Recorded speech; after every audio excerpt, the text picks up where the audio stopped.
Hey, I already made two videos that I had made the statement in regards to being ready and prepared for the test and how rarely a person passes a test without preparing themselves. And I had taken note but failed to mention it. And I just want to come and do a full video specifically on this portion about being prepared for a test and how even if you're not prepared and you pass a test that is mere luck.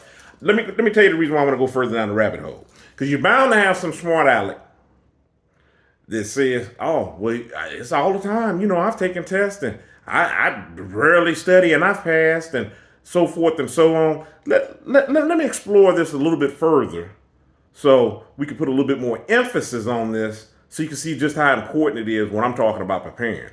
I'm not talking about, and I'll take this from an academic level. I'm not talking about sitting in the class and you're soaking up all this information for the whole semester, and for some reason it's really resonating with you and it clicks with you and you take a test and then boom, you pass it. You didn't have to study. I'm talking about on the level of you not even taking a class and somehow walking in and doing a test, not knowing anything that was discussed off in there, hadn't attended any classes, so you haven't gotten any notes from anybody or anything, and you've taken this test and know the context of these questions and what was discussed in this class. That's what I'm talking about when I'm thinking about life and going out and doing things and not preparing for the results, not preparing for success. So I just wanted to elaborate on that further. So again, like I said, we'll take it with running a race. You have been sitting on your tail for 6, 7 years. I don't care how active you were before. You were sitting on your tail for 6 or 7 years. Now you're going to run a 5K. Cold. And you're going to blow everybody out the water. Cold. That's the context that I'm thinking about on the level of being unprepared for something. So, like I said, I just wanted to come back and touch on this to give more context into what I'm talking about. Being prepared is being prepared, no matter how you get it. Whether you're relying on previous experience, you're refining and honing those skills, whether it's touch and go, you're coming back and you're touching up on those skills. For example, one thing that comes to mind, I think about like in auto mechanics, how every few years, it's been a while since, we'll just say that they have to recertify on like their level of specialty to make sure that they're still up to par on the information. You're not out here jacking up people's cars, unless you're just some sort of shade tree mechanic, if there's still such a thing with this day and age of doing work. I know people still do, and yeah, you know what? I'm not going on off on that. I'm just talking about being prepared. Being prepared. And this latest video that I had done when I was talking about small tests versus big tests, how you're preparing yourself on the smaller test so when that large exam comes, you're able to pass it.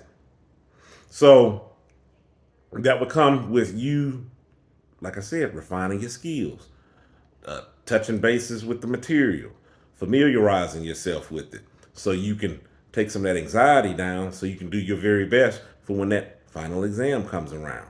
So when I'm talking about not being prepared, I'm talking about being all the way cold. And that latest video, well, depending on how I release them to you, but the latest video that I recorded, like I said, talking about those small tests and that big test, was talking about how it'd be the same thing with emotions. If you don't have your emotions in check and you're not practicing on not coming out of this, coming out of your come stepping outside of yourself, allowing things to pull you out of you and be all in emotion and just hot headed. That when something really large comes along, how do you think you're going to react? I'm talking about going in all the way cold. Imagine you're ready to go in there and cook some macaroni. We talking about boiling in it, cold water, throwing the macaroni in the pot, tap water, not putting it on the stove. All the way unprepared. I just wanted to come back to touch on that. Because I really think it brings the point home on just how scary it could be at failing at something. You gonna jump out of a plane? No parachute? No type of training on what you need to do, what cords you need to pull, which one is your emergency chute, which one is the your full chute, how far you need to pull it so you're not sucked up into the airplane or pulling it too close to the ground where it does you no good. When you're thinking about being prepared, think about it in the terms of these examples that I use. You'll be surprised on just how much you may have riding on something. I'll leave it at that. Done with this video.